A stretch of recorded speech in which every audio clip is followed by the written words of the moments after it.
When are Bonjour and Bryant going to be more fair? What a hoax this is. And they think they're kidding us, folks. They think we don't know. Diversity education. That means you like that person over there, okay? I'm going to educate you to like that person over there. Now this is what you call in education, you call it conditioning. What would William James or Skinner have to say about this? Hitler and the Youth Corps. Remember Hitler and the Youth Corps? How he got a hold of the youth and poisoned them?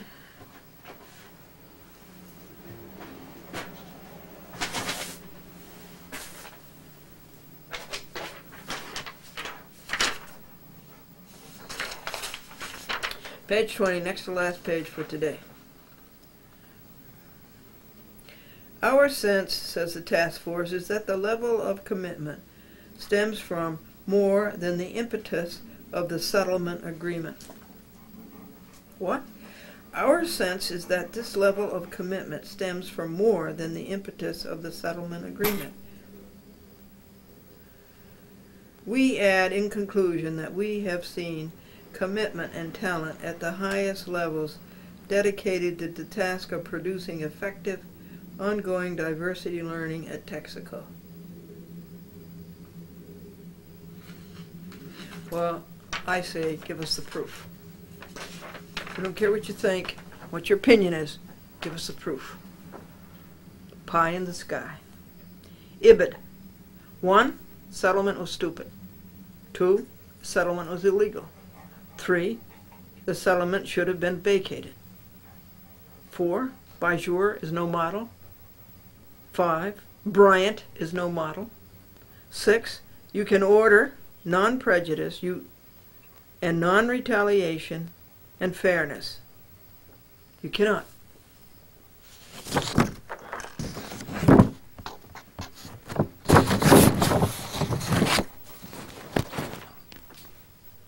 Seven. If you can, then order Bryant to be so. And Bonjour. Page 29. Page 30. Measure and reward diversity.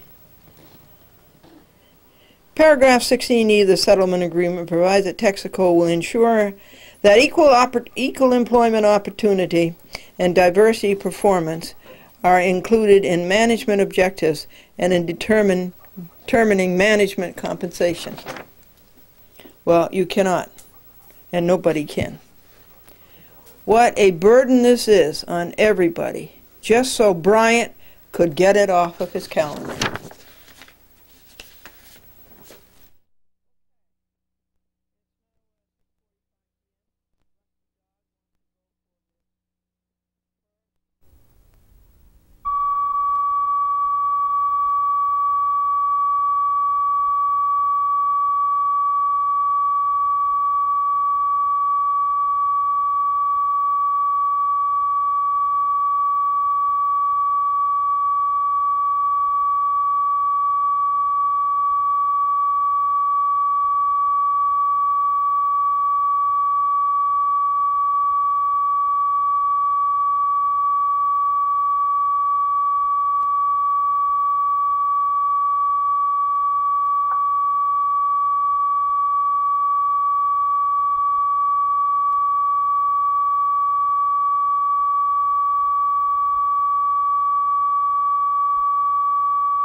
5 p.m.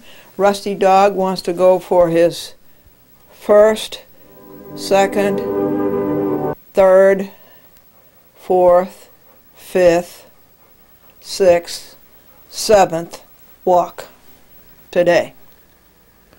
And Franklin is doing the envelopes and fold stuff and seal on Sunday night, October the 15th.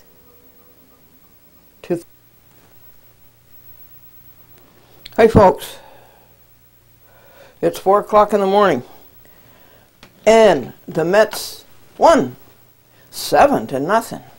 Bobby Valentine, his brother lives in Glendora, which is just north of Stanford, and I went to their home for an Italian dinner, and it took all day. And they have a furniture place, and they were a client of mine for Glendora TV ads. And I think that's wonderful that the Mets won at last. So we're halfway to a Subway Series, and you know that's where the lawsuit is in St. Louis, and St. Louis lost. And the lawsuit for Galgano versus James L. Dolan. And we have a paper to read to you on that. We have the dirty Dolans that we're still dealing with. I called up last night to talk to Robert Lemley, and Robert Lemley is in California all week. And what for? Well, there's a Board of Trustees meeting. Now you see, that's how they play, and nobody is there to run the business. And they think they can run the business with insecurity guards, like Tony LaValle and Paul Ryan. And a man I used to like and I thought was so good looking was Bob Astorita, but now the respect gauge for Bob Astorita has gone way down. Now, Cablevision is a bad corporate citizen. And when Mark D. Fox gives you the dirt, you file a grievance against him to the Second Circuit. And the law on that is Title 28 U.S. Code, Section 372C1, that he's engaging in conduct that's detrimental to the effective administration of the courts. And you can find that code in your public library. Ask them for the U.S. Code and look up 372, Title 28, 372, C1. And when the Second Circuit gives you the shaft, you can file a grievance against the Chief Judge with Ginsburg in the Supreme Court. We have a report on the U.S. Supreme Court for you, too, because Franklin and I are taking Bruiser Ken and that gang of 66 conspirators all the way up through No Calibre Calabrese to the United States Supreme Court. MCI is pulling the same stuff.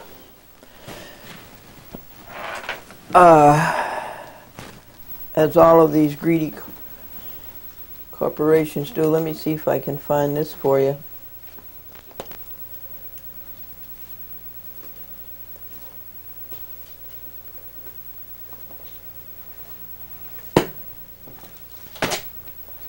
Okay, they say $100 and something are owing, yet Franklin has sent them 3 checks, and he has the numbers, and he has the numbers of the checks, and he has the amounts, the last 3 checks. Oh, these people.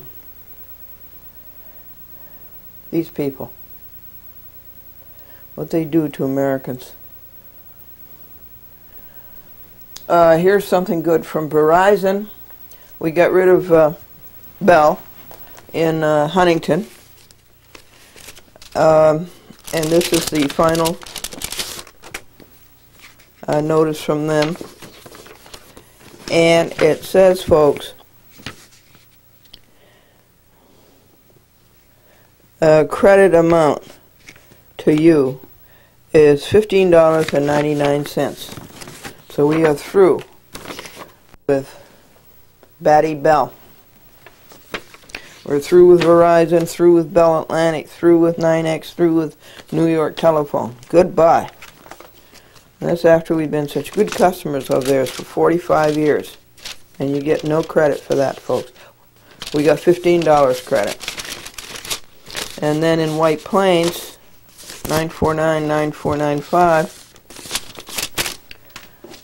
Here's another one. And credit amount due you, $30.01. Hooray! Haven't had time though to make sure we get rid of Bell on this phone here. Next item is Whispering Hope. That hymn, soft as the voice of an angel, breathing a lesson unheard, hope with a gentle persuasion, whispers a comforting word. Wait till the darkness is over, wait till the tempest is done. Hope for the sunshine tomorrow.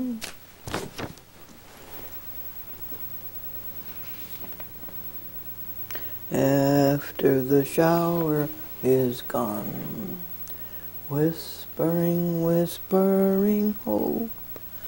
Oh, how welcome thy voices, making my heart in its sorrow rejoice, rejoice, rejoice. Well, our minister in church had these made and passed them out inside the bulletin to the congregation, and it was the hymn, and it was the first time our congregation had heard it, and I thank Patrick Galino for getting it for me. Here's our list of our donations to the church for the third quarter. Would that be right? Yeah, it would have to be, because this is the fourth quarter. And here is a legal paper.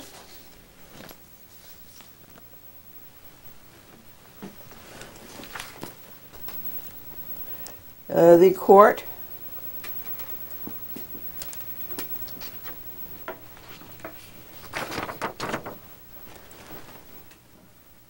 is the United States District Court for the Eastern District of Arkansas. It's Glendora plaintiff versus the New York Law Journal. Bruce Wasserstein, who owns it, and American Lawyer Media Incorporated, and George Dillahay, a publisher, and Lee Jones, a Long Island editor, and Julia C. Mead, the writer of that crooked article in the Long Island, New York Law Journal, where the New York Law Journal was paid to say everything good about cablevision and to say everything bad about Glendora and the public access movement. And this is a notice that defendants are in double default. And this is not tennis. Not only did the defendants fail to answer the complaint, they also failed to answer Glendora's motion for default judgment. Ergo, Glendora wins all the relief she sought in her complaint. Send the check to Glendora, chat with Glendora, Box 416, White Plains, New York, 10602, 914-949-9495. And here's Franklin's declaration under penalty of perjury that he served this. And he served this last night in White Plains. We were on our way to the Westchester County Airport to pick up Patty, 76-year-old Patty, who went to Ohio all by herself on the plane to her high school reunion or college reunion, Ohio State or something. And she took Rocky's picture with her. She had Rocky's picture beside her bed all the time she was gone. This paper, as I say, was served by Franklin in White Plains last night, and this paper took 2 hours, $5.76 to print and post and travel, and 83¼ hours is the total hours that the buying of the New York Law Journal by the billionaires. You make them billionaires, you know. It's you. You hand them 450,000 checks a month just in the Nassau system alone. And the total that the New York Law Journal has cost is $1,063.13.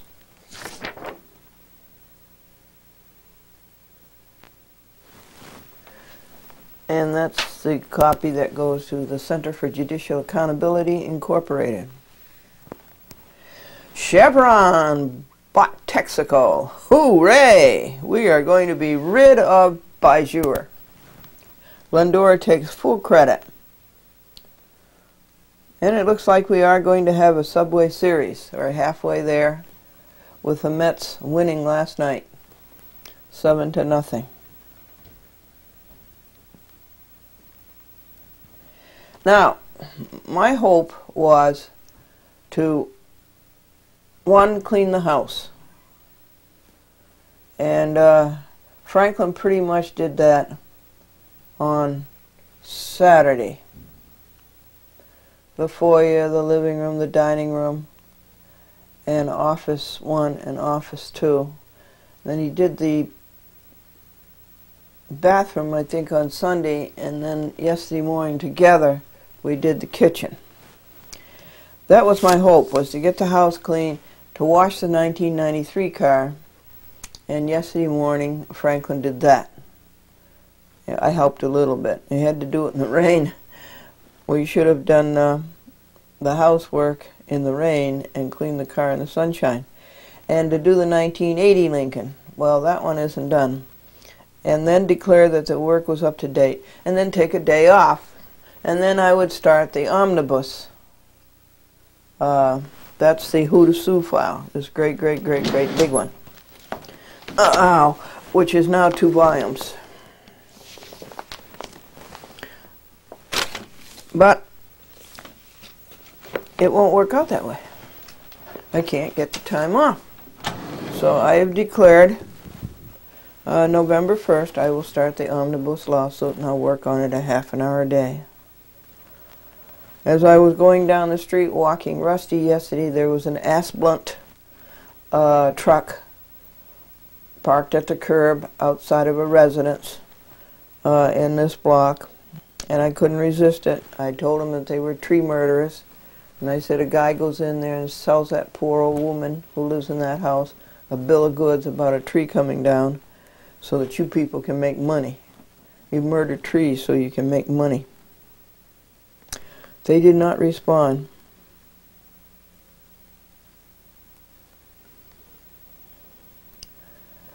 And picking up the litter, I must have picked up 6-7 bags, shopping bags full of litter as I walk Rusty. As I walk Rusty. And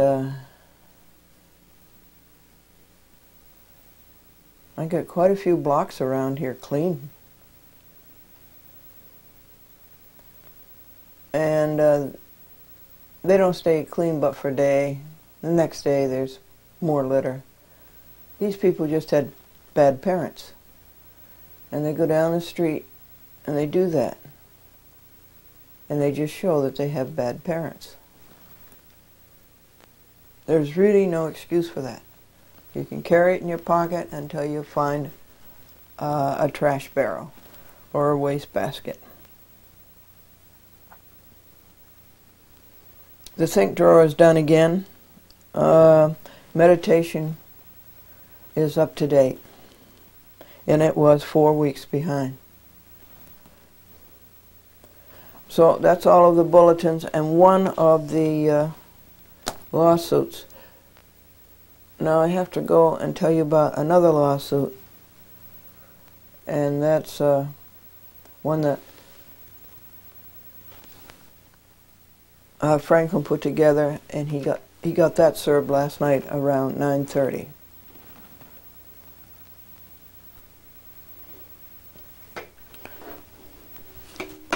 The court is the United States District Court, St. Louis, Missouri, who just lost to the Mets, the New York Mets.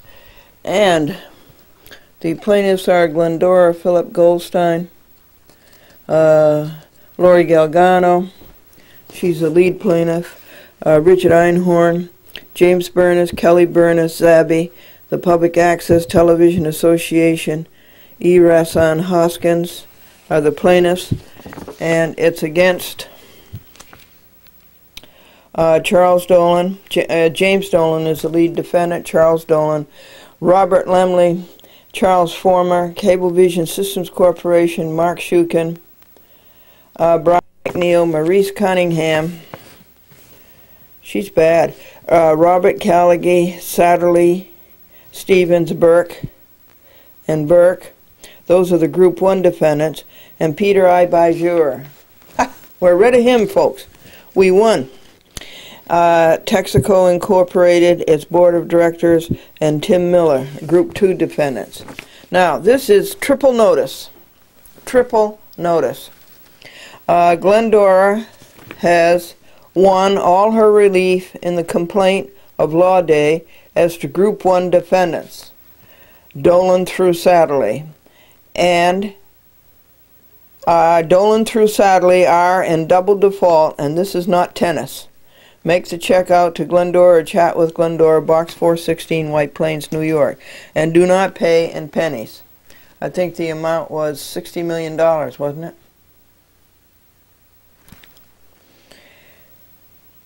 And further notice, Glendora got rid of Bajur.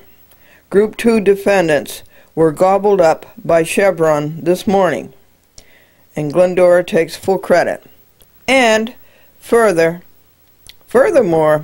Keith Price is a nobody.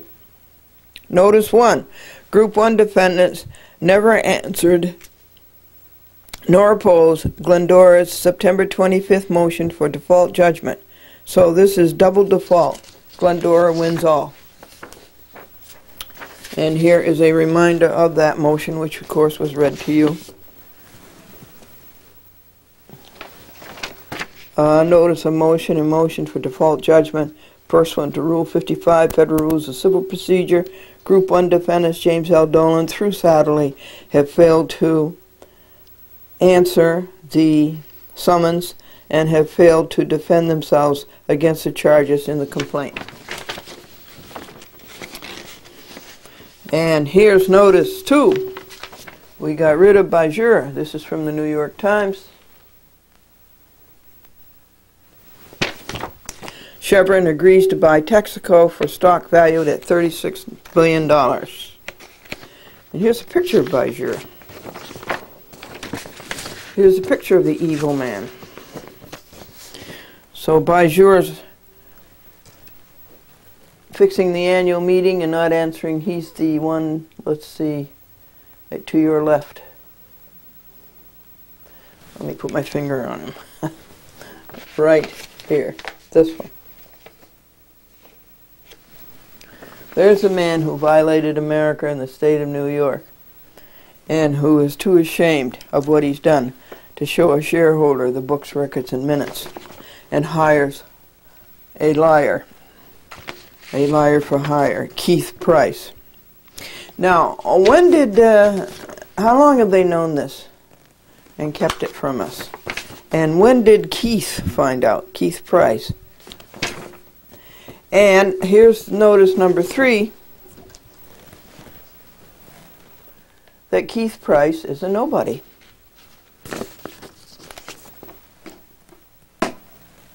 This was sent to him, Keith Price, and nobody knows who he is, and it's sent back to me. And then I added a fourth notice. And the Texaco task force is never going to work. It is a hoax and a fraud. Roberts versus Texaco should never have been settled. Bijur is no model. The case should have gone full course to a jury. And who is monitoring the task force? It's a shareholder expense. Bijur should pay it out of his $10 million a year. And Bijur will not show us what it costs. The service list of this was the 9 plaintiffs, the 10 Dolan defendants, the 4 Bijur defendants, you, Glendora TV audience, Center for Judicial Accountability Incorporated, Price, Kuhlman, and the ancillaries,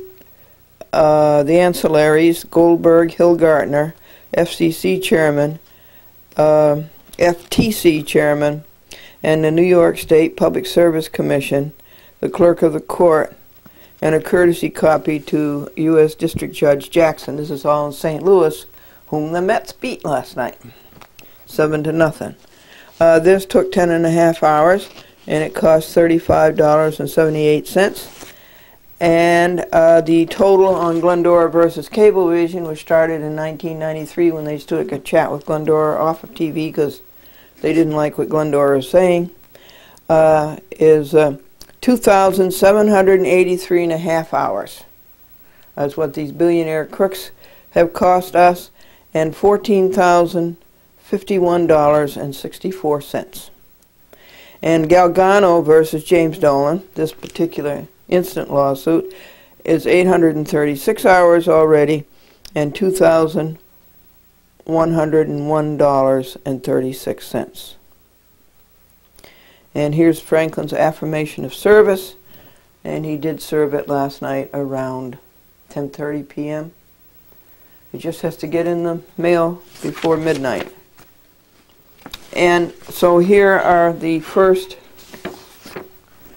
few pages, which you know very well, they've all been read to you, of the crazy task force settlement, where they try to order people not to be prejudiced, and they try to order people not to be retaliatory, and then they try to order people to be fair. It would be nice if you could do that, because then we would order the judges to be fair. And so there's 5 or 6 pages of that. And that completes the law paper. There were 6 law papers to do yesterday. You knew, of course, that the backlog of 17 finally got done. But in doing the backlog of 17, others piled up, and then new ones come in.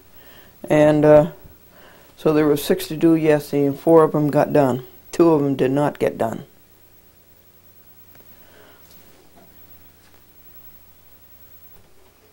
I had to get up at 4 o'clock this morning and get these reports done for you, get them videotaped before going to Lynbrook this morning to edit. All the reports have to be done to you. All the reports to you have to be done, would be a much better way to put it. And it looks like there's going to be 12 editions this week.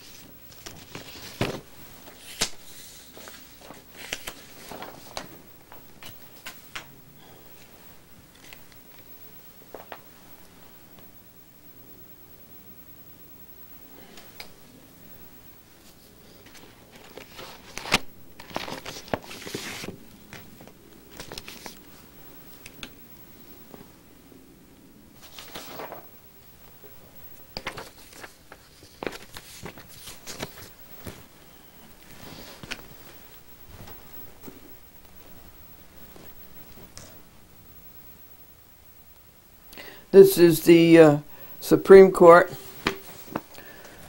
of the United States, not of the state of New York.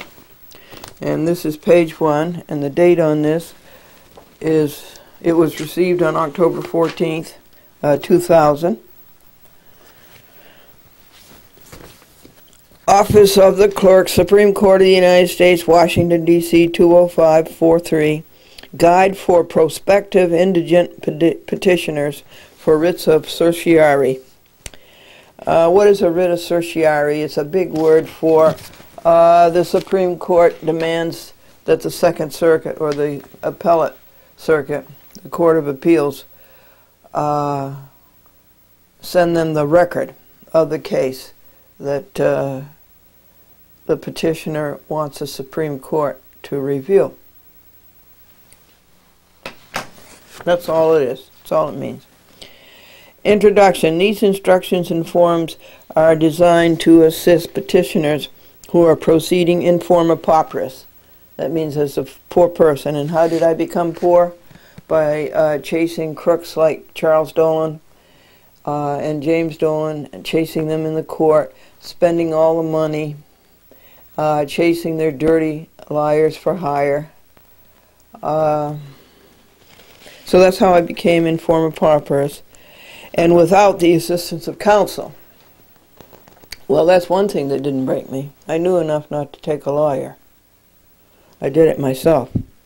A copy of the rules of the Supreme Court, which establish the procedure that must be followed, and I underline must and says who says, is also enclosed. Be sure to read the following rules carefully. Well, I'm not going to read them.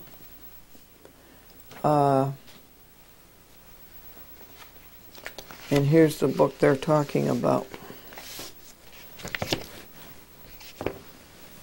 You know, these courts don't belong to them, they belong to us. These are the people's courts.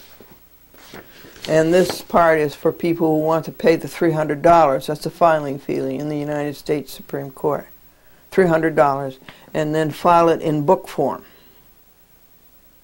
In a little book. Well, I'm not going to do that. Think how much money that would cost. I'm going to file it just the way we file all of the papers, folks. To be sure that you read Rules 10 to 14, petitioning for certiorari, Rule 29, filing in service on the opposing party or counsel, that's nothing. Rule 30, computation and extension of time, don't want it. Rules 33 to 34, preparing pleadings on 8.5 by 11-inch paper. That's the one I choose. And Rule 39, proceedings in forma pauperis. Now, to do this in forma pauperis and to do this pro se, this is the only way to go. Do not hire a lawyer. No matter what, do not hire a lawyer. Now, the nature of the Supreme Court review, listen to this. It is important to note that review in this court by means of a writ of certiorari is not a matter of right, but of judicial discretion. Well, first of all, they don't have any judicial discretion. They're completely out of it. The primary concern of the Supreme Court is not to correct errors in the lower court divisions. See, already they're copping out. See, they're already copping out on you. They tell you you don't have a right to do it. They tell you it's up to them that they let you do it. That's not America. And then they tell you that they're not going to correct the errors in the lower court decisions. Well, why not? Who is going to correct them then?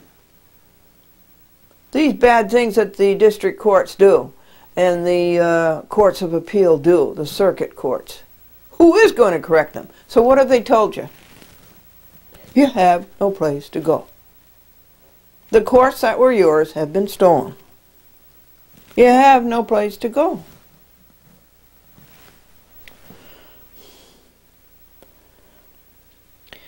So the primary concern is to decide cases presenting issues of importance beyond the particular facts and parties involved.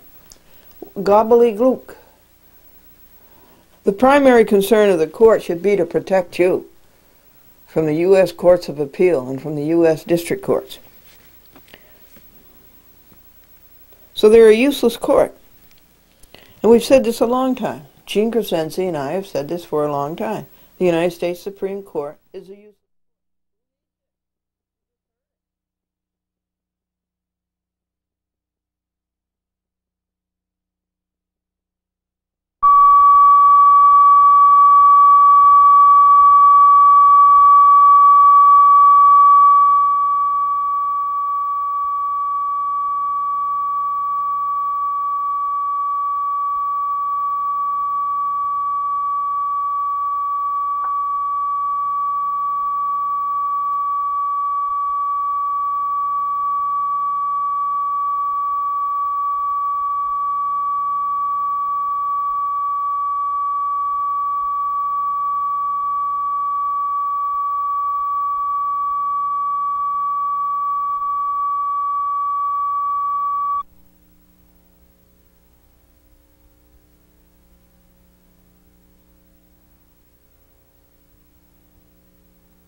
The concern of the court should be to protect you from the U.S. Courts of Appeal and from the U.S. District Courts.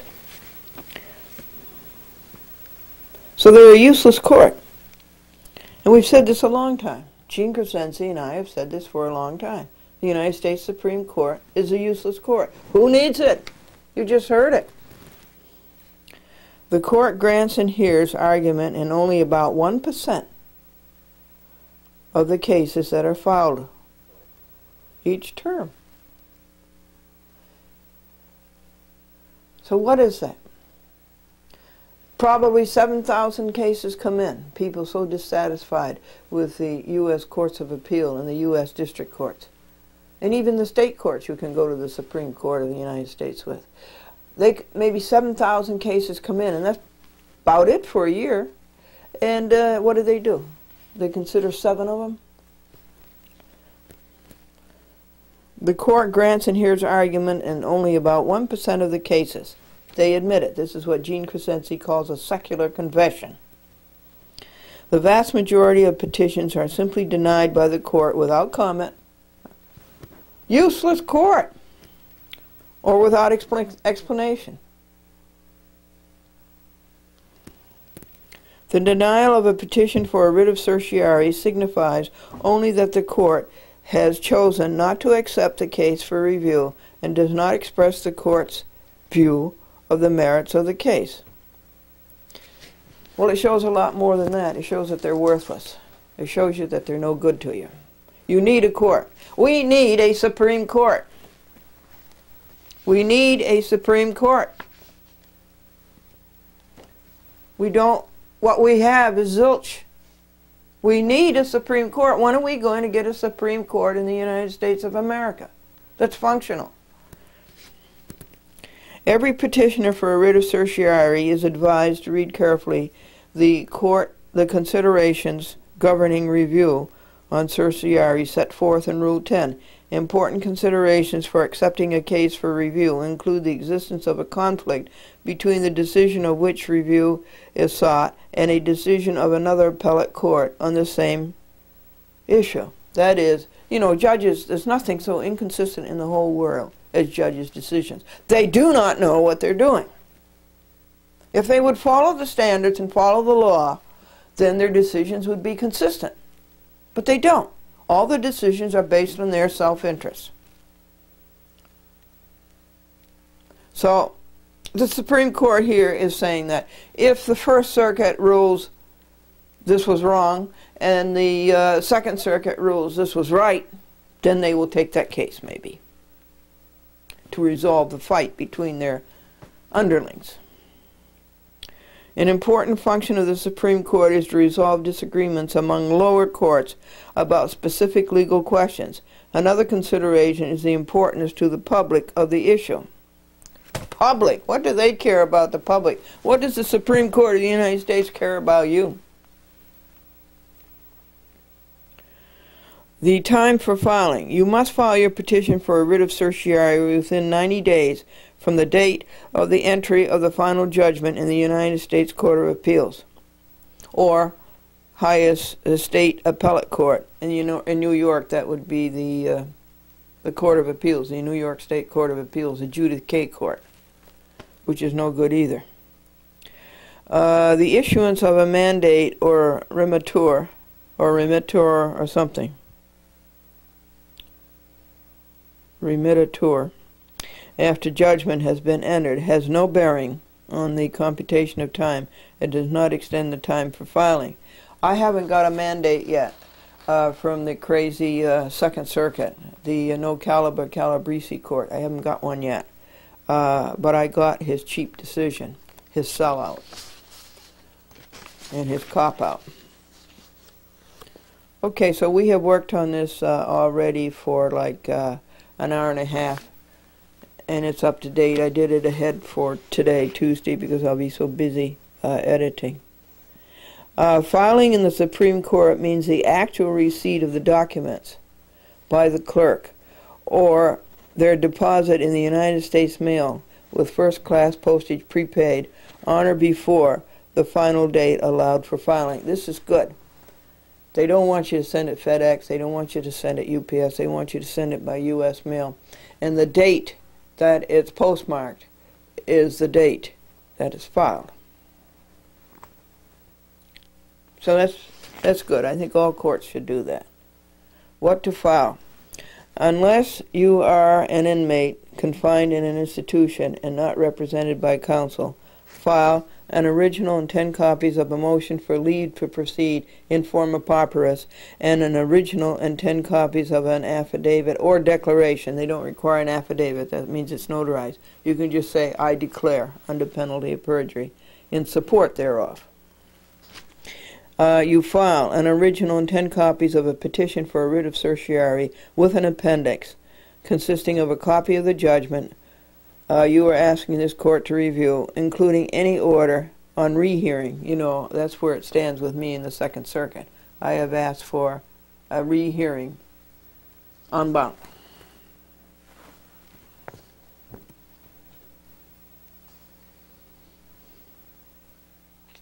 One affidavit or declaration showing that all opposing parties or their counsel have been served with a copy of the papers filed in this court.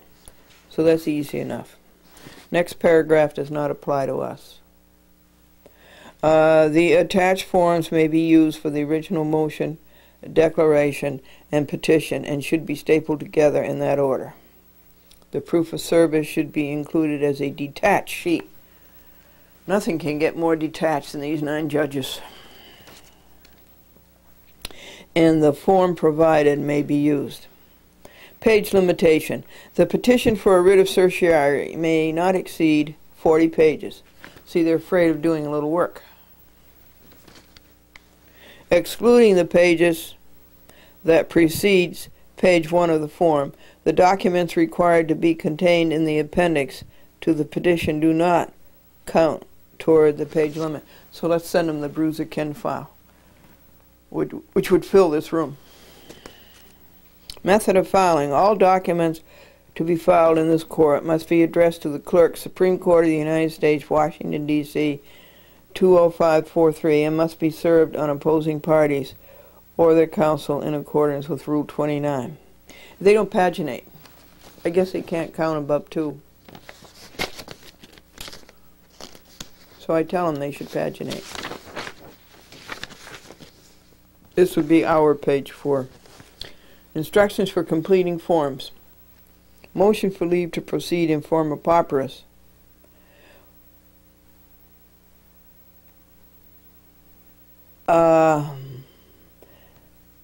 On the line in the case caption for petitioner, type your name. Type is not required. I do all of my papers handwritten.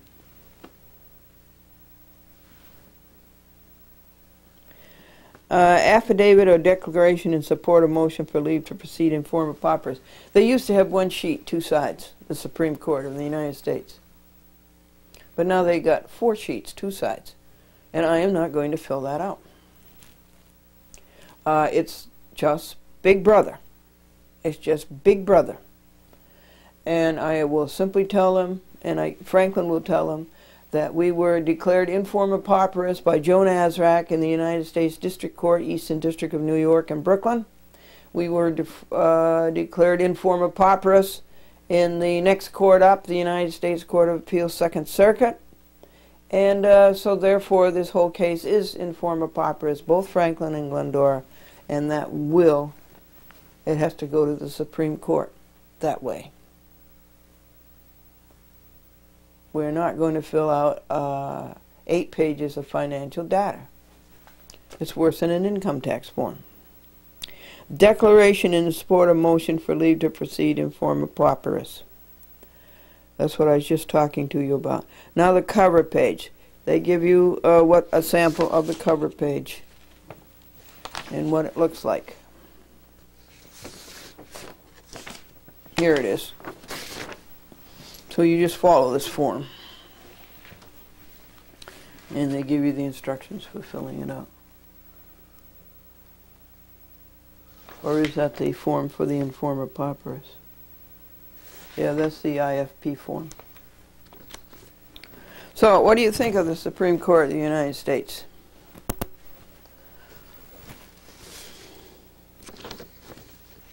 And this is page 5. Questions presented. Well, no justice is the first one. Traitorship to the United States is the second one. No due process is the third one. The fourth one is Fourth Amendment. No penalty under perjury oath. And no probable cause. First Amendment retaliation. We sued them, and what happens when you sue these goons who call themselves the government? What happens? You get arrested. No Article 3 judge. We were ambushed by the FBI. And mixing a criminal case with a civil case. That is threatening a criminal case to gain an advantage in a civil case. That's what they did.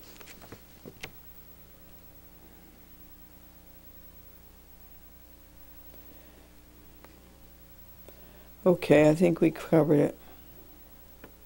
Oh, this is queer. They say index of appendices.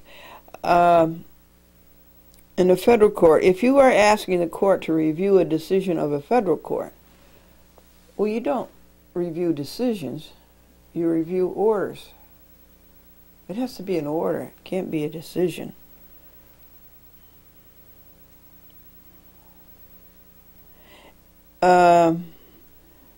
Appendix A should be followed by the decision of the United States District Court and the findings and recommendations of the United States Magistrate Judge, if there were any, if the United States Court of Appeals denied a timely filed petition for rehearing. Well, I don't know if mine's denied or not. Because they do everything illegally, and they never do anything timely. Okie doke. It says Table of Authorities. God. No, they will be the Federal Rules of Civil Procedure and the Constitution of the United States. And they should use both sides of the paper and save the trees, you know, not leave the other side blank. Of all people, courts should know that everything has 2 sides.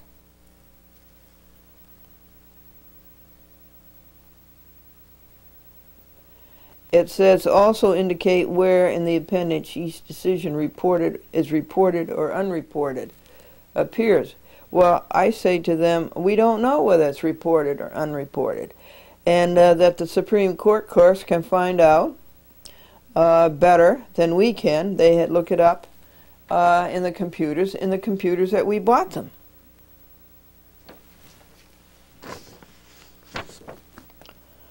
A statement of the case, the reasons for granting the petition, justice. We did not get justice. And the judges were crooked. And the lawyers were crooked. And the U.S. Attorney and the FBI were all crooked. And the U.S. Marshals were crooked. And the proof of service is nothing. It says you must serve a copy of your petition on counsel for respondents as required by Rule 29. If you serve the petition by first-class mail, you may use the enclosed proof of service form. That's nothing. You just sign it. Now, you also, if you're suing anybody or if you're petitioning about anybody in the United States government, you have to send a copy to the Solicitor General. Well, I say the Solicitor General is no good either. We complained to the Solicitor General about Edgardo Ramos and Michael Goldberger, two crooked assistant U.S. attorneys, and they did nothing. The Solicitor General's office did nothing. Okay. I've told you what we're going to do about the informer papyrus. And that's it. Next will be the motion to proceed without payment of fees. And then next will come all these other things I just read you. These will have to be separate petitions. And all this work will be for nothing because the Supreme Court of the United States is no good. They don't hear you.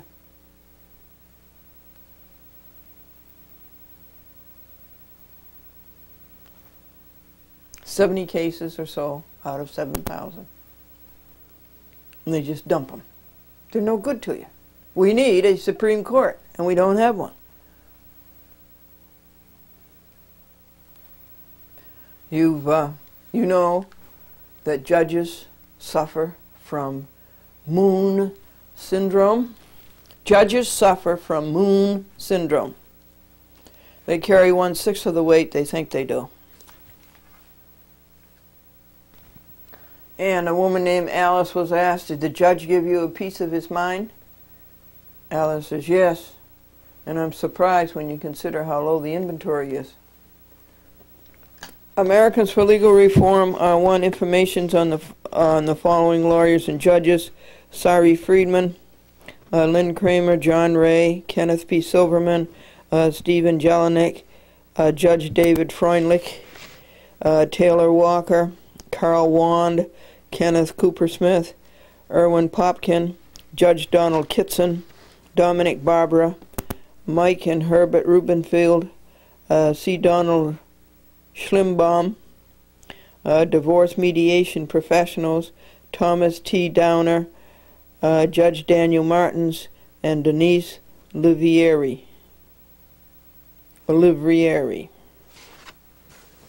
Americans for Legal Reform want information on those people. One of today's graphics is we need a U.S. Supreme Court. What we have now is zilch. They hear only 1% of the cases filed each year. 7,000 cases are rejected. They don't give an opinion. They don't give an explanation. What a bunch of bums. This is yesterday's to-do list.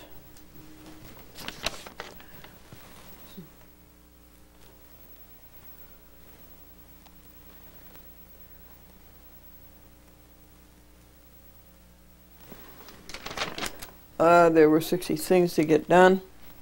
It looks to me like maybe 24 or 5 got done. And that's the way they go, carry on from day to day. Carry over day to day. Bad.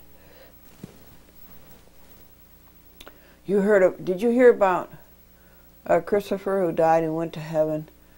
And St. Peter says, you can't come in. And Christopher says, oh yeah, I can. Back on earth I did a whole lot of good things. And St. Peter said, yeah, for instance. And Christopher says, well, he says there was this motorcycle gang and they were attacking this woman. And I went up and I protected the woman. And the motorcycle gang leader, I kicked him in the shins.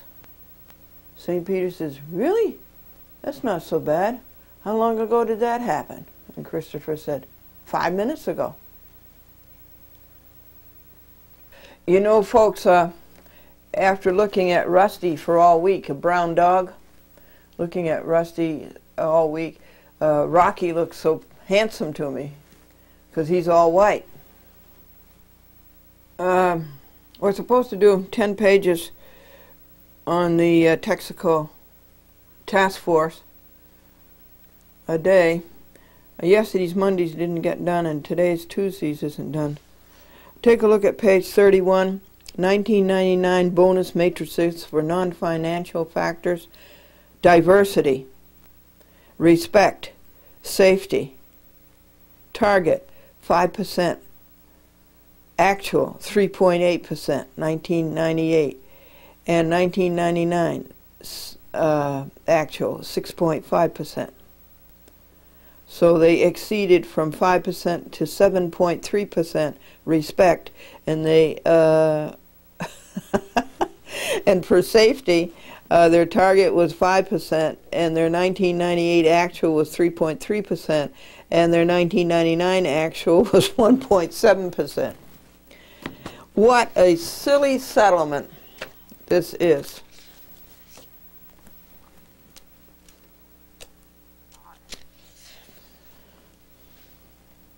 Diversity, respect, and safety. In his speech at the April 26, 2000 annual meeting of stockholders, that's the one where he lied so much and dodged so much and covered up so much, Peter I. Bajor, Texaco's chairman and chief executive officer, once again stressed the company's continued commitment to diversity, noting that Texaco is opening new doors to talented, motivated people, and that the experiences and ideas that come from being a diverse group of employees make Texaco a better company. We're up to page 33. This is the task force evaluative comment. Texaco has successfully fulfilled its mandate to, quote, ensure that equal employment opportunity and diversity performance are included in management objectives and in determining management compensation. Do you believe that? Glendora writes, who monitors the task force?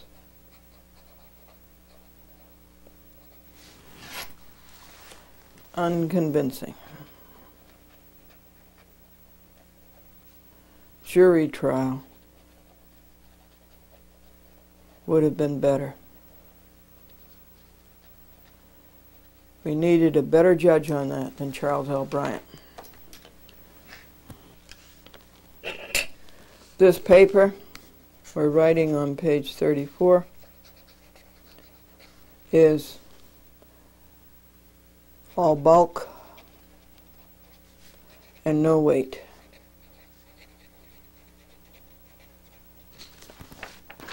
Rejoice. Bajor is out.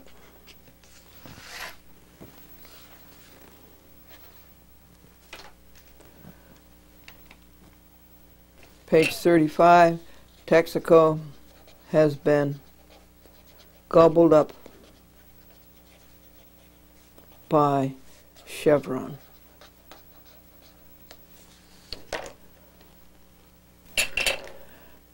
Page 36, after 3 years of reviewing Texaco's compensation reward process, the task force believes that Texaco has developed a solid foundation and continues to build a more diverse workforce and recognize individual achievements in a climate fostering greater inclusiveness and competitiveness.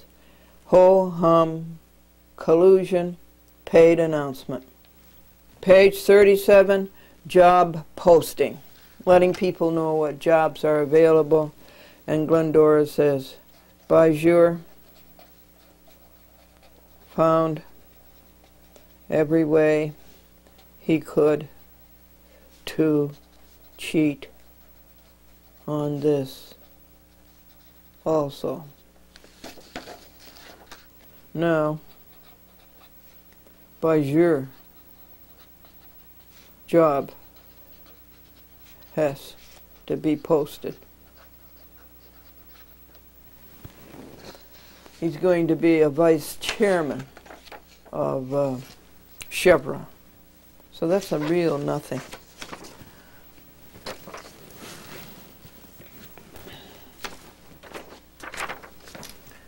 Isn't it? As vice chairman, will Bajur be able to gag the directors?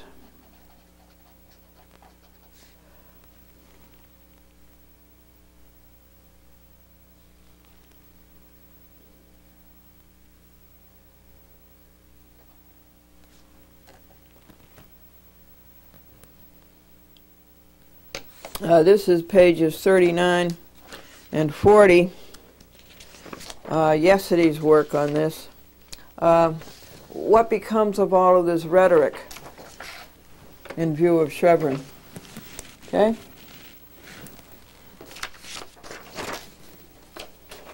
Does Bryant ever look at these reports?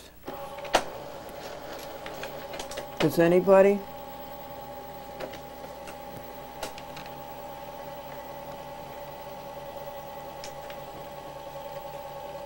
Folks, do you think that the task force will make sure that they ingratiate themselves with Chevron and get continuance?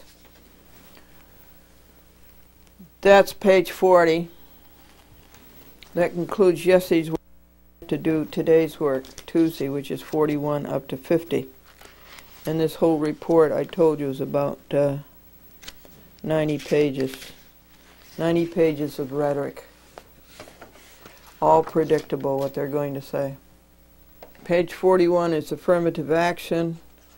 Does Bryant read these reports?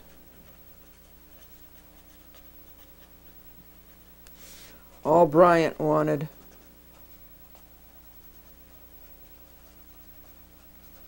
was to get it off his desk.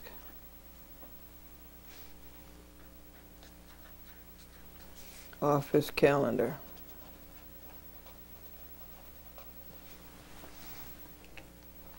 And hasten up to Ossining. Ossining is where Sing Sing is. And here they are, folks,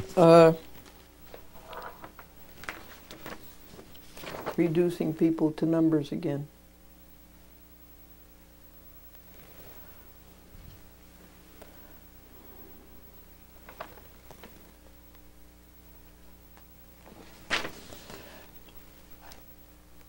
Total females, total minorities, African Americans, Hispanic Americans, and other minorities. And on page 44, the task force takes special note of the progress made in the face of additional workforce reduction. And this is a paid announcement. So you see the task force is getting well paid to favor Texaco. And you can see how silly this settlement is. Page after page, we see how silly this settlement is. The mentoring process. Well, Bajur is no model. Sell your soul and be mentored by Bajur.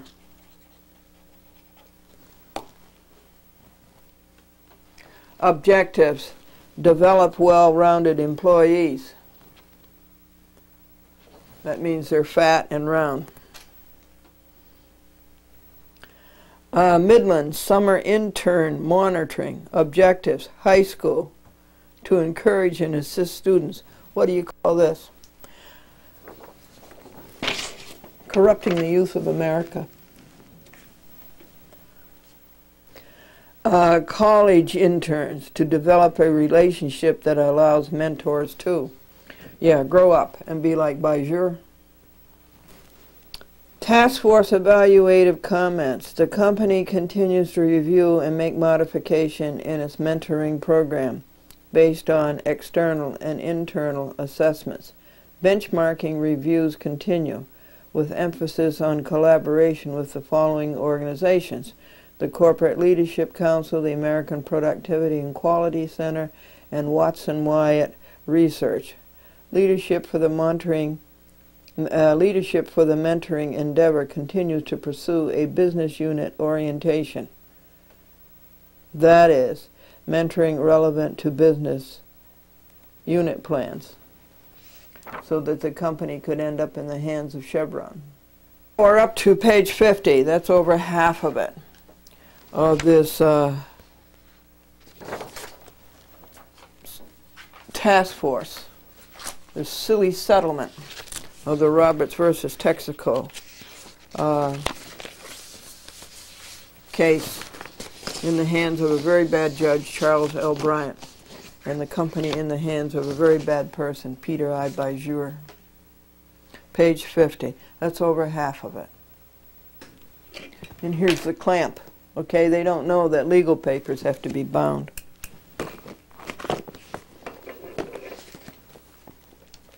Where would they like to put this clamp? This is the clamp that Peter Bajur put over the mouths of the board of directors.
This is the ongoing fight with Texaco, with Cablevision violating the law and refusing to show a shareholder the shareholders list, which is clear law. And we work on this a half an hour a day, and we have a very good long list of things to do. Here is the lot south and the list of things to do. is, for instance, petition that their certificate of incorporation in the state of New York be annulled because of violating New York laws, and their petition to petition the state of Delaware likewise to annul their certificate of incorporation. Tell North Hempstead about them and make a demand at Bethpage every week to see them. Also, they haven't sent us the bylaws, and their listing of Glendora as a shareholder in the shareholders list is wrong, and we want to know where else we can see the list, at a transfer agent or at the Secretary of State. We'll write to the ones whose addresses we have. Remember back in 1998, we got quite a few pages copied of the shareholders list with David Deitch. So we can write to those people, and we can write to the list that poor Franklin copied by hand, because they wouldn't let him use our little copying machine. We'll make a demand to see the voting trust records. Hillgartner, release him to take it to court. Ask William Rand if he wants to stand up for it. And the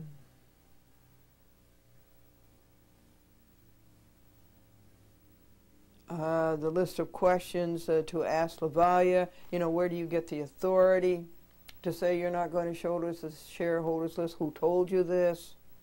And don't you know that you are breaking the state law and that you will be sued? And we will read some of the law every day, and we'll go back to the library. This would be the city library, public library, and copy pages 92 and 95 of the supplement of the New York State Business Corporation Law, section 1316, get the case law. And we'll call Dolan at home, and we'll call Charles at work, and we'll call James, and we'll call Lemley. Now, we called Lemley yesterday, and he was loafing out in California. I want to see their certificate of incorporation. And they have acted in bad faith about this all along, but then Cablevision does. That's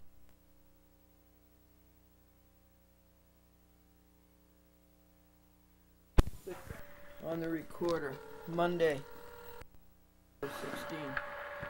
You don't have to worry about the judge losing his temper. You have 8 messages in mailbox 8.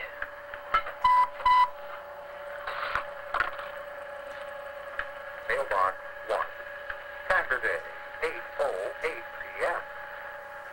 It's Jackson. It's 3 minutes after 8. I just walked in the door. I wanted to talk to you.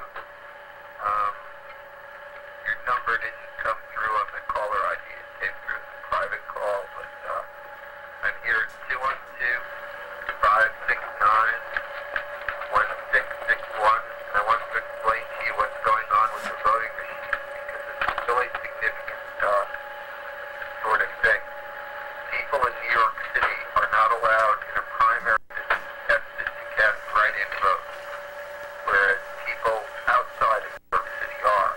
So, for example, in the Democratic Senate primary, if you live in New York City, you didn't like Hillary Clinton or Mark McMahon, you couldn't cast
nets, or I will try you another time. And if you don't get me, try to leave a time where I can and the number, and I will certainly try to do so. Again, Jackson, 212-569-1661. I don't know about you, Jackson. 10:31 a.m. Glenn, it's Irving Gallup. I'm returning your call. It's Sunday at 10:30 a.m. I guess you're not in right now. Just I'll try to call you later. Okay, bye. Leave your number again. Irving Gallup. 6. He wants to cast a write-in vote. Yeah, hi, it's Irving Gallup again. Just want to see if we can touch base. Guess I'll try later. Okay, bye. Leave your number. That's so dumb. Sunday, 8:55 p.m. Glendora, Irving Gallup. It's 8:55. Sunday evening. It starts to get bugs. You'll be in the next. I guess I'll try you tomorrow. Bye. Leave your number. Monday, 9:27 a.m. Morning, Glenn. It's Rakia. I've gotten your message, and I just wanted to get back to you regarding the pricing. Also, I wanted to clear up the issue of the spot itself. The vignette is 30 seconds long, and it should be attached to a 30-second spot. I'm not sure if you have 60s or 30s, but if you have 30s, that would be more adequate. The cost of the vignette would be $5,000 a week for a minimum of 4 weeks as a commitment, so $20,000 a month. And if you buy the remaining of the year, meaning November and December, then we can knock off a few of the costs at the end of the flight. So we would take off a week or two at the end of December if you or the client would like that. Just give me a call back and let me know if they are, in fact, 60-second spots that you're planning to run, because we would have to establish liquid for those vignettes. 30 Make seconds. the run of the entire package a minute and a half long. I'm not sure if that's going to be commercial friendly. Give me a call back at 664-2346. I hope this helps a little bit. Talk to you soon. Bye. Monday, 11:16 a.m. Hi, Glendora and Franklin. It's Bob Colbert. We got your 2 messages. We were away. It happens that sometimes we go away for a weekend. And this one was up in Burlington, Vermont. Had a very fine time visiting some old friends. And we weren't here to get your message and respond sooner. I did receive your court papers, which I haven't had a chance to look at. And I haven't been in touch with Hill Gardner for quite some time, so I really don't know what he's up to. I don't think my case has gotten anywhere. He will let me know if it has, or I would have found out somehow or other. Okay, hope all is well with you people. I'm sorry we missed the program on Friday. We'll certainly watch it this coming Friday. Take care, and we'll talk to you soon. Monday, 2:38 p.m. Jackson, I got a call from Irving Gallup last night. He said he left you a message, so hopefully you guys will catch up with one another. I think his cell phone number is area code 646-646-6666.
whether it came through clearly enough. If it had come through clearly enough, it could be on TV.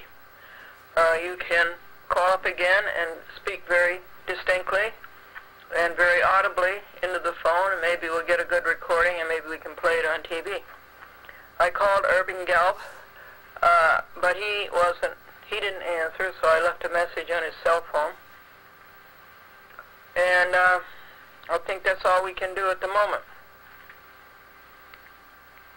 But again, if you want to call back and leave on my recorder, we got information about no write-in vote in New York City. When people in non-New York City can have write-in vote, go ahead and do it. And I'll put it on my program, and it will be cablecast. Take care.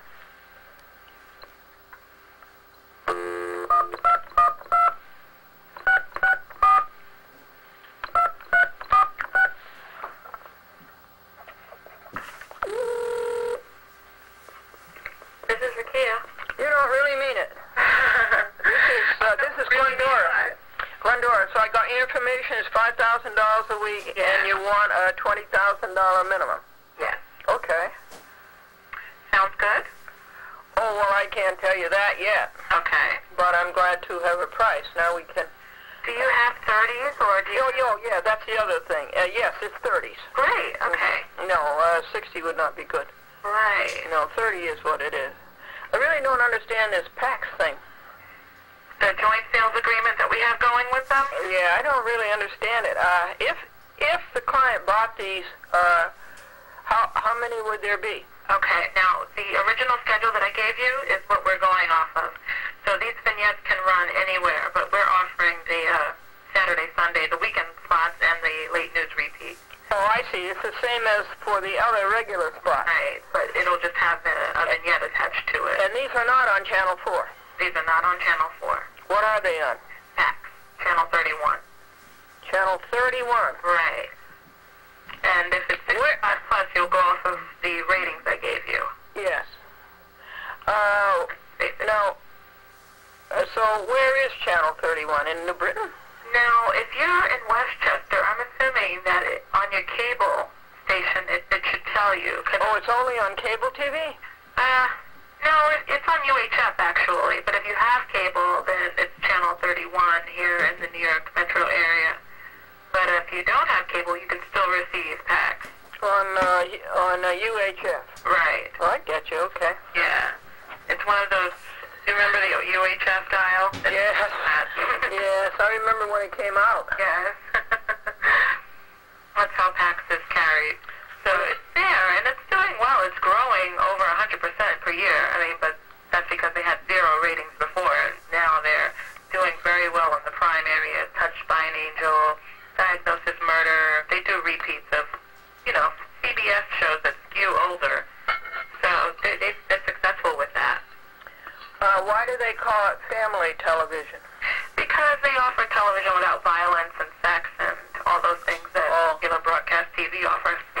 Oh, okay. Yeah, so it's perfect for advertisers because there's no conflict. Would it be Channel 31 in Long Island? I'm not sure. Is it All I know is Time Warner. I do have a cable. Is it carried by Cablevision? Yes. In Long Island? Most New York cable headed. In New York? I can tell you. I should think they'd have to because it must carry. Yes. I think that they're having problems getting it carried in other parts of the nation, but here in the New York area, it's carried on all the... Let's see. I have a cable coverage document here. I'm not sure if you have email. I can send it to you. No. But, let's see what we have here. Send it snail mail. I always get your things. That's good. But the problem is what I explained to you, right? Is the litigation. It has to be done. Yes, I know. Sometimes That's good. other things supersede what you really want to do. Yeah, that's the top priority right now. I'm sure. Let's see. WPXN. I don't have a location here. This has, oh wait, here it is. Now, I have Danbury. Where's the New York area? I have New Jersey. No, you're looking for Nassau County? Okay. If you gave me county, I'd be Nassau. I see Suffolk, Ulster, New York, Suffolk, Orange. of Long Island carries it on channel. 1 second. It's giving me dates, giving me the amount of people, region, subs, channel code, channel. Okay. Yeah? Let's see. Where was I? Channel 31. Oh, good. And the number of people is what? The number of people is 372,408 for that county alone. 372,408. That's how many people subscribe to that. Oh, actually, it's much more than that. Let me update you on that. It's 450,000. Great. Just NASA alone. Right. That's awesome. And then, oh yeah, it really is the largest single cable system in the United States. I see that. Yeah. I'm looking at the other numbers. It's 500,000 almost. Yes, and then in addition, of course, they have the rest of Long Island tied up.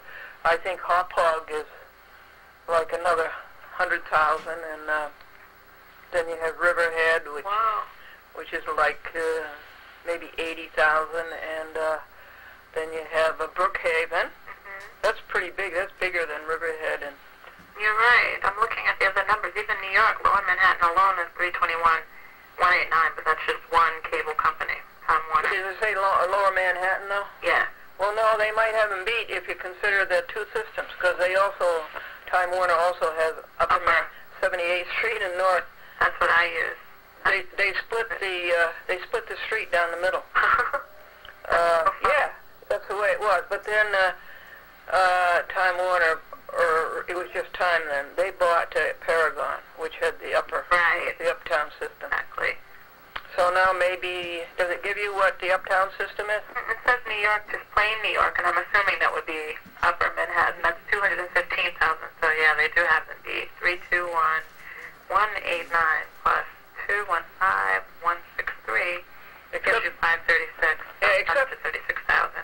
Yeah, except it is considered two systems, I believe. Yeah, that's why they're separated. So alone, they are not as big as the 450,000. Yeah. But together they do beat it. Charles Dolan started the Manhattan system too. Who did? Charles Dolan. Oh. He started it. Wow. He and Jerry Levin were great friends. Yeah, I know that name. Unfortunately, through the scandal. The two of them came up with the concept of movies on home movies, and they didn't know what to call it. One day they called it home box office. But then Charles Dolan ran into difficulties. He was very brave, though, because he was the first one to say you can underground wire Manhattan. So he went after it. But he ran... Worth it. Worth all the trouble, I'm sure. And, but he lost it. It was called Sterling. Sterling Cable TV. But he lost it. Time bought it. At that time, it was only Time. Right. Now it's the merger. No, that came considerably later. Warner. But Stone's the one who owns Cablevision, Radio City Music Hall, the Mets, Madison Square Garden. Madison Square Garden. The Rangers, the Knicks. That's huge. Okay, oh, and he also owns the Wiz. That's right. Yeah. Interesting. Yeah, it is interesting. Where'd you come from? I came from ABC before this. Oh, really? By Interep. So I interned at ABC from 92 to 97. Oh. In various departments, daytime programming, entertainment, music publishing. And then after I graduated, I went to Interep as a sales assistant. What? Junior salesperson for radio. What? They represent radio stations around the country. Who, Interep? Yes. Yeah, that they'd be a rep. Yes, they are. And then after that, I came on board at WNBC as a research analyst. Who's the sales manager there now? There are two. Julie Omaringi and Jocelyn Grunner. And Lou Leone is the VP sales. Oh, yeah. Frank Comerford was the VP before him. Oh. And Dan Berman just left. He was local sales manager. Peter Dunn was also national sales manager down here. Is Jerry still there?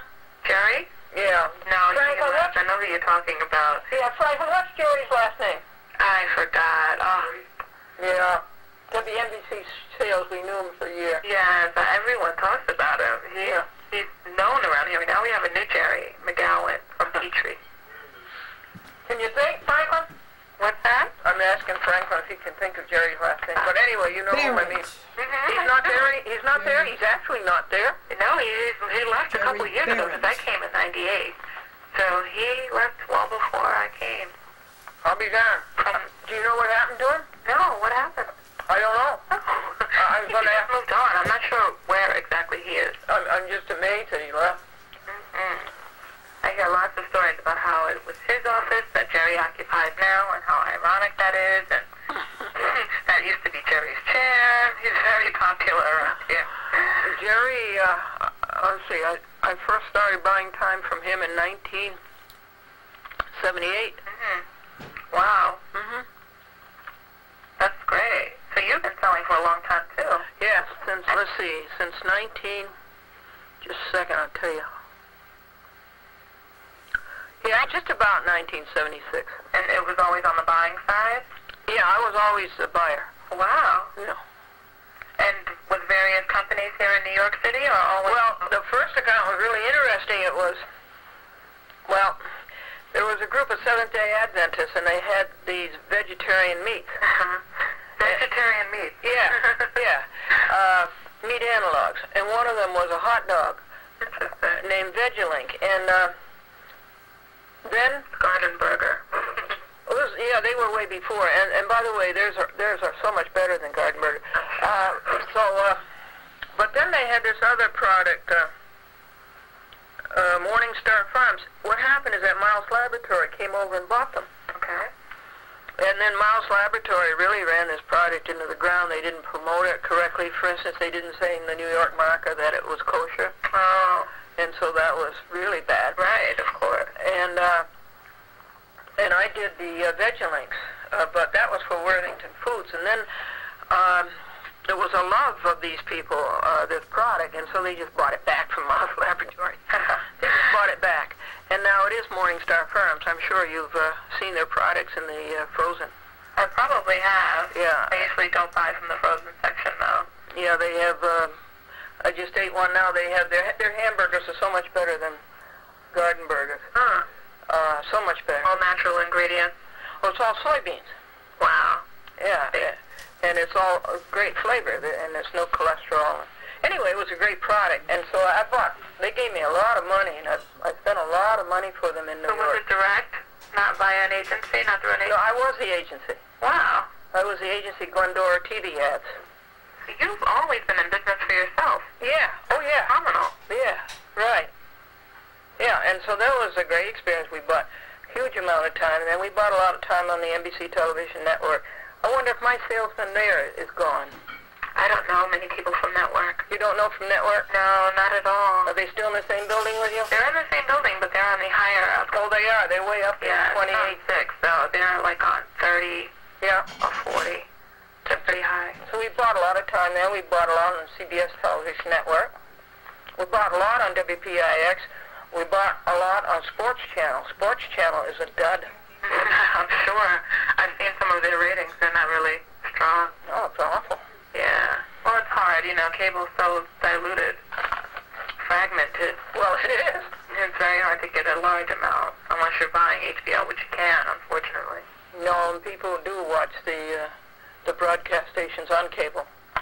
They really do. Right. They really like the broadcast stations.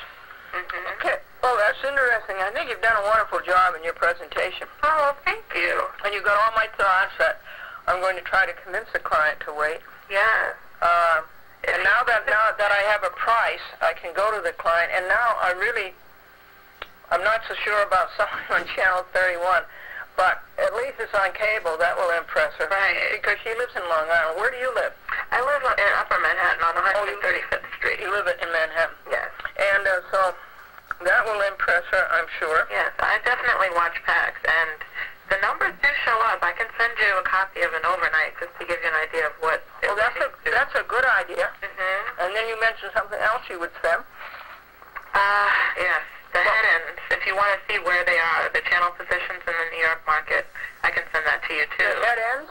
Yes, that's the cable companies and what channel. Yeah, I surely know what a head end is, but What do they tell you? What is the channel position? The Excel spreadsheet that I was just reading from, I can send that to you to show you where the channels, where WPXN lands in all the counties and which cable company carries them. Okay, and the address is Box 416. Yes, P.O. Box 416, White Plains, 10602? Yes. Okay. Yeah, your material is really good. Thank you. I held on to everything. Yeah. Lots of paper. So I'll send that to you, and, the amount is negotiable because PAX is at a position now where they do have a lot of availabilities. Oh, yeah, it's always negotiable, I know. And but I think you've given a fair statement. That's good, and send it in your little WNBC folder. Right. Will do. And I think right now that you are ahead of what you might be interested in with cablevision. If I can find it, I'll be glad to. If you're comparing PAX to Channel 12, they definitely beat. They do broadcast numbers now. For instance, Diagnosis Murder will do a 3-household rating in prime time and sometimes beats CBS. So they're definitely ahead of any cable. Yeah. Any cable network that you're looking at.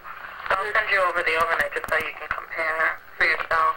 Okay, here's your NBC folder. Over the years, these folders have been very interesting. One of them was A Night Scene in Manhattan. Years ago, the WNBC folder. Yeah, we change our image often. Oh, you do often. We try to keep ahead. No, wait just a second.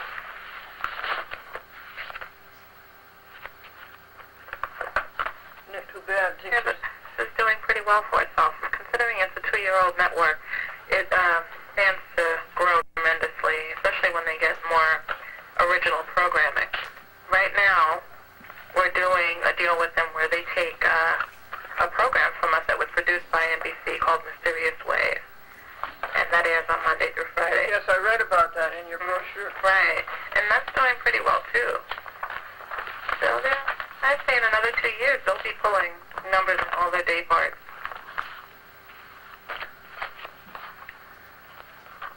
Well, that'll be good for you. Yeah.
gave me, yes. Okay. It's good. It's good stuff. I'll just Oh, wait a minute. Maybe I put it in the NBC folder. Okay, I'll send you 2 more. That way you can give one to the client and keep one for yourself. You would like to... I'm hunting for And I'll send that out tomorrow morning. Okay? Well, that's fine. Robert Wright was on my cable TV program. Bob Wright Yeah. was on your TV program. You have a TV program. Yes. What's it called? What? Oh, you can see it. It's a chat with Glendora. Really? And it's on Manhattan Thursday mornings, I believe, at 8 or 8:30. It's opposite the Today Show. Wow. Mm-hmm. On public access. And do you know which channel it comes on? Well, it's a public access channel. They have 4 of them. Right. Around that Oh, time. land. Yeah, just go up and down with your clicker. Wow, I'm usually not home then. And I don't think our inside network gets public access, but I'll... Oh, yeah, if you get cable, you get public access. But if I'm not home, I don't think we can get it here at NBC. Oh, I'm sure if you got cable. I'm sure. Oh, yeah, I know you can, because Yeah. I was in somebody's office, Really? very high up, and I think it was in sales. And he showed me a chat with Glendora when I was interviewing him. Interesting. Yeah. I know we have a closed circuit television here. So No, it doesn't have to be. Okay. If you've got cable, and I'm sure you have, Okay. you'll find it, because Yeah. the law is very clear on that. It has to be in the basic tier, the public access. Okay. I'll look it up. That's great. I'll tell you, somebody else who was on it was Tom Rogers. Did you know Tom Rogers? Not sure. No, the name sounds familiar, but it could, Yeah. because it's a common name. Well, he left and became CEO of Prime Media. Really? Yeah. You have a lot of contacts. Oh, yeah. Jerry. What was Jerry's last name? Barons. It was a Jewish name. Hold on one Jerry second. Betsy? Barons. No one's around. Nice to talk to you. Nice talking to you, too. I'll send that information to you, and feel free to call if you have any questions. Did you hear about Harry talking to God? No. No, I'll tell you a different one. Adam was talking to God. Did you hear that one? No, I did. And Adam says, God, why did you make Eve? Right? And God says, I thought you were lonesome. And Adam says, well, God, why did you make her so beautiful? And God says, well, so you would like her. And then Adam says, well, God, why did you make her so dumb? And God said, so she would like you. I like that one. I'm going to use that. Okay, Rokia. Okay, have a good evening. You too. Thanks. Bye. Bye.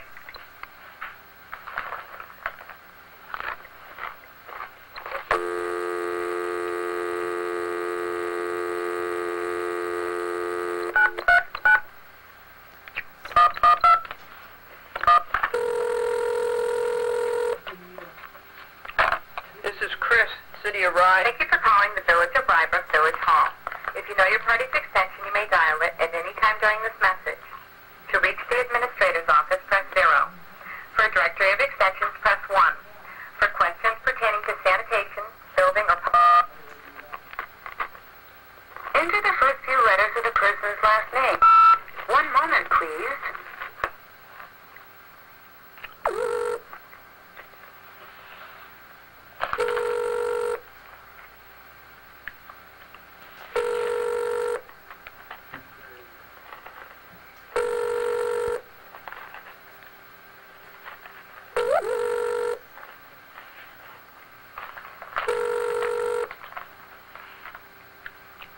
You have reached Jane Planning and Administration.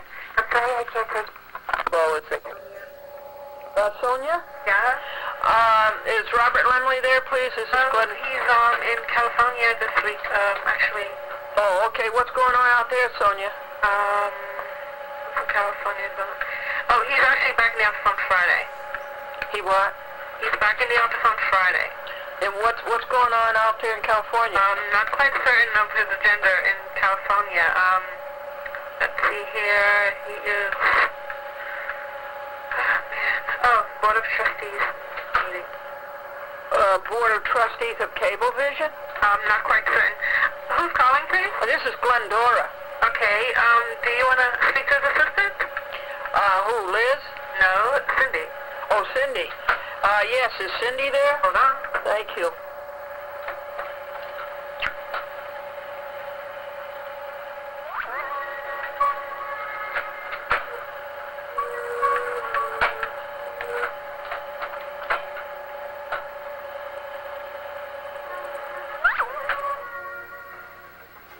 Okay, Franklin.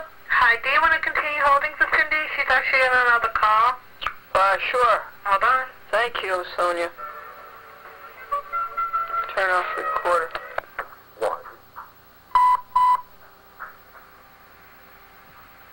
1. Monday, 5:35 p.m. Cynthia, I'm calling from Robert Lumley's office. It's about 5:35 on Monday, October 16th.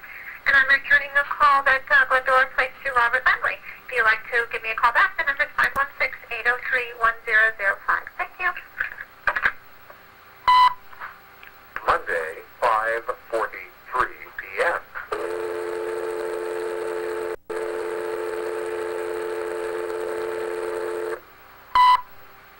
Monday, 5:49 p.m. Jackson Lee calling in with an election law update. Let's do something about this fundamental problem of the state denying us the right to vote for the candidate of our choice. If you're a registered voter in the city of New York, of which there are several million, you are not allowed to cast a write-in vote on the voting machine because the New York City Board of Elections misinterprets, misapplies New York state law. For example, on September 12, 2000, there was a statewide Democratic primary. If you were a Democratic voter outside New York City and did not like Hillary Clinton or Mark McMahon, you were entitled to vote on the voting machine by casting a write-in vote for the candidate of your choice. If you were a Democratic voter in the city of New York, you were denied the opportunity to slide the lever on the machine because the lever was locked shut. Your right, a fundamental constitutional right, is worth money. Each and every voter who believes that they have the right to cast a vote for the candidate of their choice in a contested primary should follow in the footsteps of the great Irving Gell, who has a case before the United States Court of Appeals for the Second Circuit, Gell versus the Board of Elections. If you're interested in the legal issues involved, you may contact Jackson Lee or Irving Gell. Alternatively, 3 of New York City's counties are voting rights counties. You may contact the United States Department of Justice, Office of Civil Rights, and demand that New York City be forced to buy new voting machines to comply with the law. In a recent New York Post article, Kirsten Danis indicated that New York City settled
premier vacations for about $110 a night.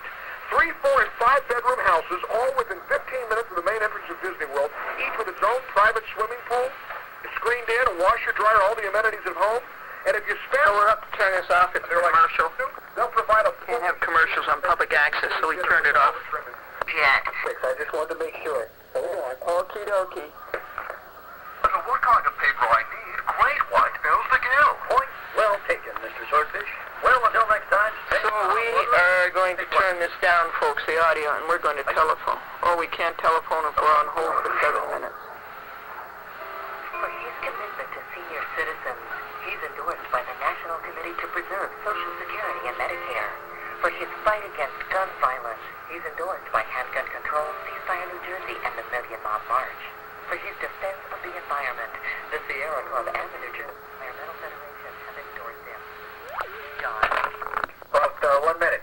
Okay. Stand by. All right. You don't have commercials on public access. I know. Get to hear you uninterrupted. Okay. You just have to try something different this time, okay? Yeah. Thanks for being with us. Okay. Oh, please. We're gonna get funky. That ball's hot. Too far. Funky. 1, 2, run, Cedar, home. Up and out there. Grounded up the middle. It is a big hit, center field. Yes, sir. But New York Yankees doing their thing. Oh, yeah. On 77 WABC. I'm out of here, y'all.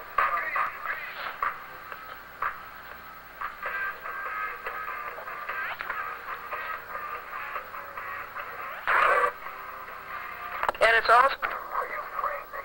Passionate. I'm a fag of that. Come on, you just apologize. Give me a kiss. Oh, yeah, that one. How about this? Give me a kiss.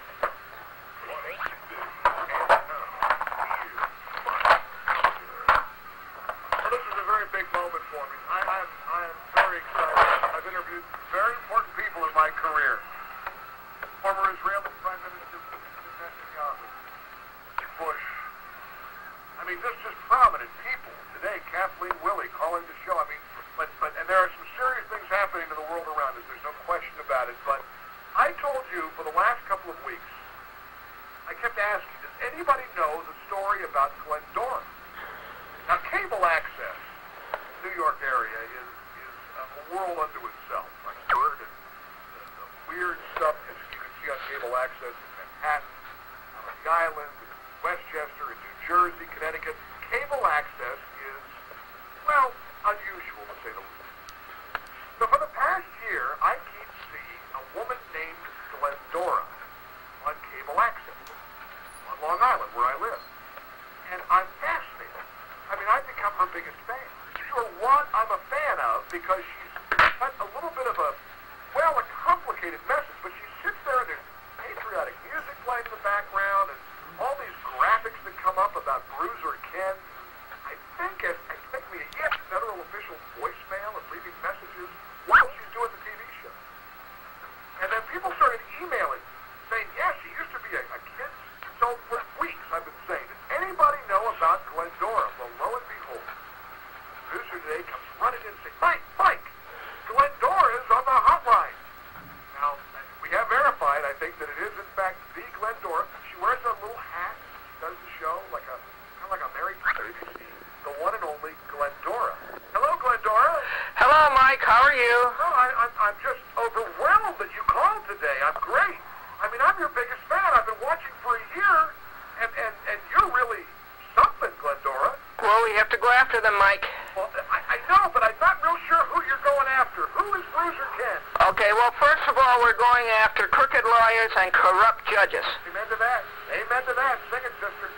And next we're going after greedy cable operators like Charles and James Dolan. Uh-oh, of Cablevision? Cablevision. You're mad at them? And also Gerald M. Levin of Time Warner. You're mad at him?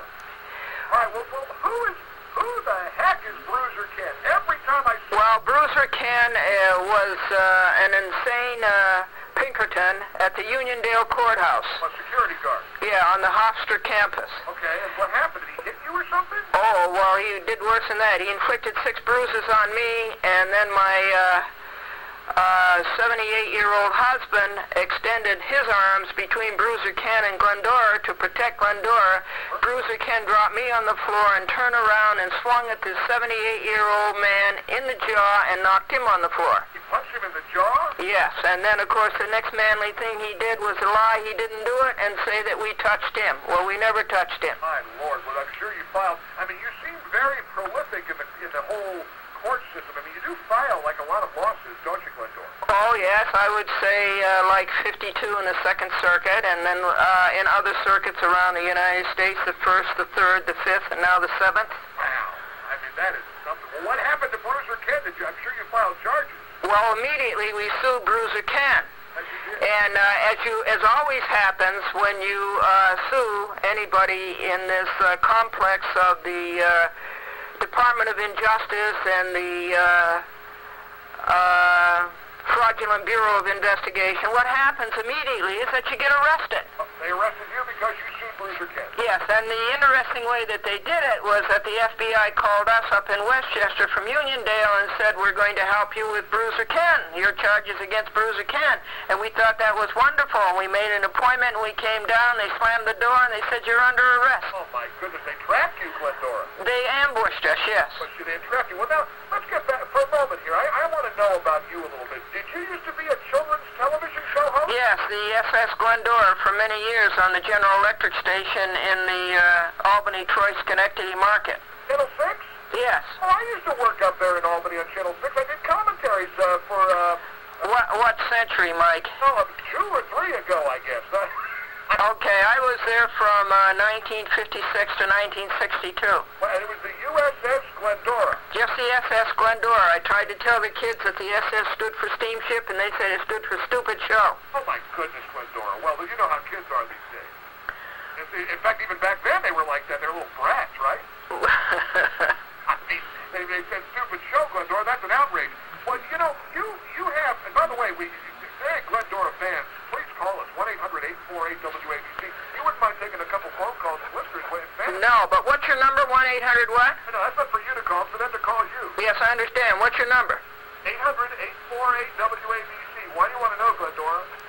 Don't do anything with it. Don't sue me. Well, no, because somebody gave me the number for you. Well, they have been around in a while at WNBC Radio. They've been off for a while.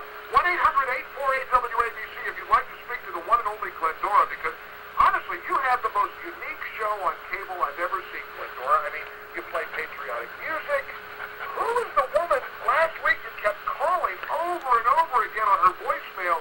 I mean, to leave messages, she must think, you know, you're a little unusual, Glendora. Tell me more about it, Mike. I can't identify it with that. It was like a woman. It sounded, seemed like Judy something, and you kept calling and leaving voicemail messages for her while you were on the